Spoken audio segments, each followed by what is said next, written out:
Howdy y'all, Fuzzy Biker here. Today we are going to do a winter gear review of sorts. We're going to ride this hot rod Himalayan. It's a beautiful fall day out there. It's about 39 degrees, 39 degrees last time I checked. But I've got my Noru long underwear on, top and bottom.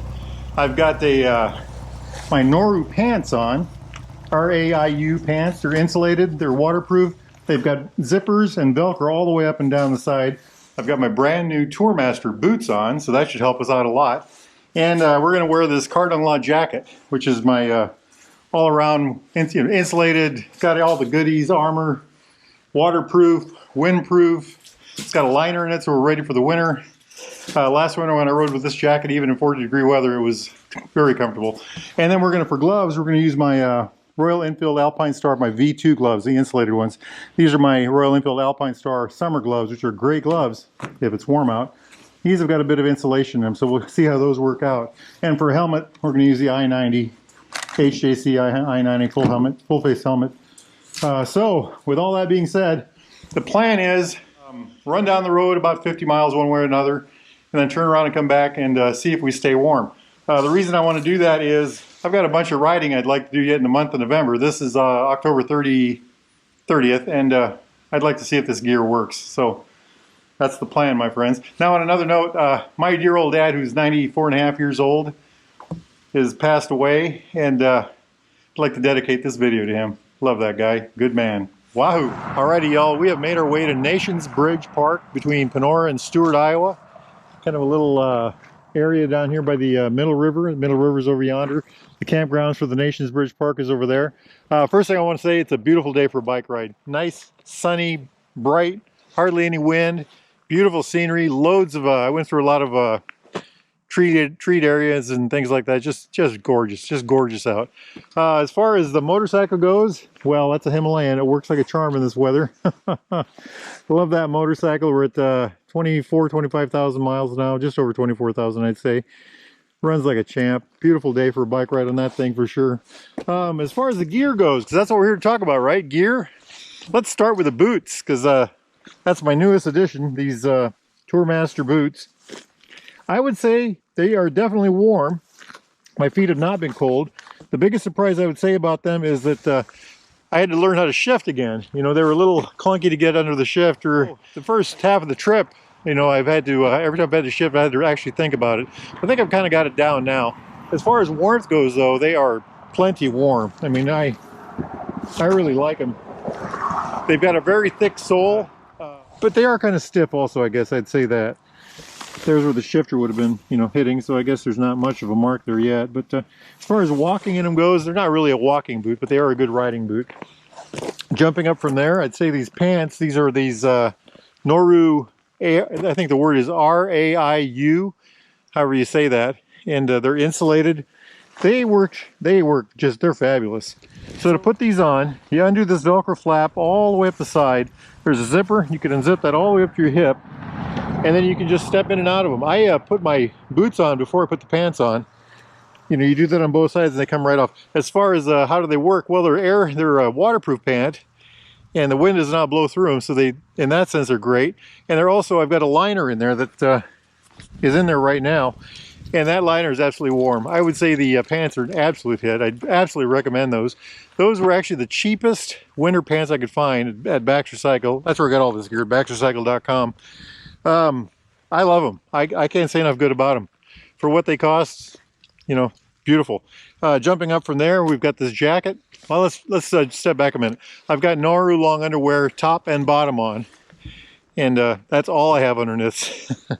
If I were to take off these pants and this coat, all I'd have on is my long underwear. So there's no shirt, there's no other pants. That's it. But so going to the jacket.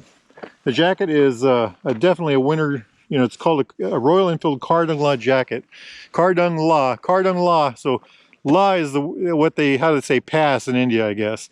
So Cardung Law, Cardung Pass is one of the highest passes in the world. If you watch Itchy Boots, I think she just crossed it here a while back, and Royal Enfield released the new Himalayan video today, or another Himalayan video today, and they were on that pass as well. But anyway, this jacket is absolutely beautiful in the sense that it's got a liner. It's got protection in all the right spots. It's got all kinds of nice features. and it works incredibly well in this weather. Last year I was riding with it.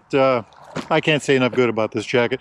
And the crazy thing is, I think I paid something like $450. At least that's what this jacket was back then. Now they're $268 or something like that, a lot cheaper. So they really had a good price job. And the other thing is, it's a waterproof jacket. I've rode in the rain with this and it works just fine. So I like it. I like it. Coming up to the helmet. Well, helmet is a big piece of foam with surrounded by plastic, so helmets are always pretty good. I had a little bit of trouble with fogging at the beginning of the ride. Just opened the vent up a little bit, worked just fine. So the weak link in the whole system is the gloves. I've got these Royal Enfield Alpine Star gloves. They're called a mid-weather glove.